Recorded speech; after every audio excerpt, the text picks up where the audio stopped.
राज्य में शीतर प्रकोप बेस वृद्धि पाई। मयूरभंज जिले में शीत मात्रा अधिक थिबा बेले कप्तिपदा उपखंड में शीत बेस अनुभूत होउछि।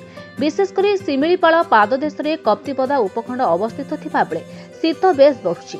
सकाळ 10टा पर्यंत बजार में लोकमानक देखा मिलुथिबा बेले संध्या हेले बजार सुनसान होई पडुछि। शीत दाउरू किए निया पाखरे तो आउ किए गरम चा पी शीतर कष्ट को लाघव करुछि। तेबे संध्यारू शीतर मात्रा सकाळ 10टा पर्यंत अनुभूत होउछि।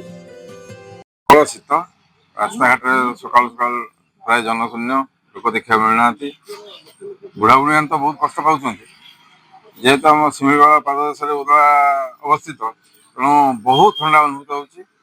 रात्रि 8टा पाखु सका 8टा 9टा पर्यंत बाहर को बाहरी हो बहुत ठंडा लगुच।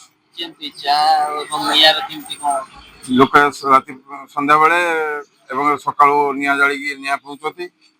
चाह आसर तो बेसी जमुची चाह दुकान बेसी भिड़ कहीं ठंडा ये बहुत ठंडा। उदलार शीतर मात्रा बहुत अधिक थिबारु समस्त रास्ताघाट जनशून्य हो पड़ी एवं सकाल सकाल कोहड़ीर मात्रा एत अधिक जे माने गाड़ी चलाचल बहुत असुविधार सम्मुखीन होती। शीतर समस्त चाह दुकान सकाल सकाल भिड़ प्रबल देखा होची। संध्या भी धनीर प्रकार देखा मिलूँ।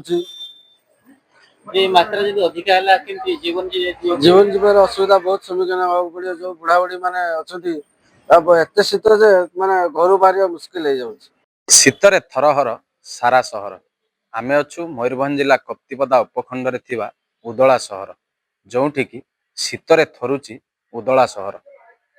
शीत को प्रतिहत करने किए निआ जाली निआ पाऊँच तो आउ किए चाह दुकान रे चाह पीऊँ। दिन 10 न बाजिले लोके घर बाहर ना। तेबे ये शीतर तापमात्रा वृद्धि पाइबा जोगु शिमिलीपाल रे बरफ पड़ुथिबा मध्य देखिबा को मिलछि।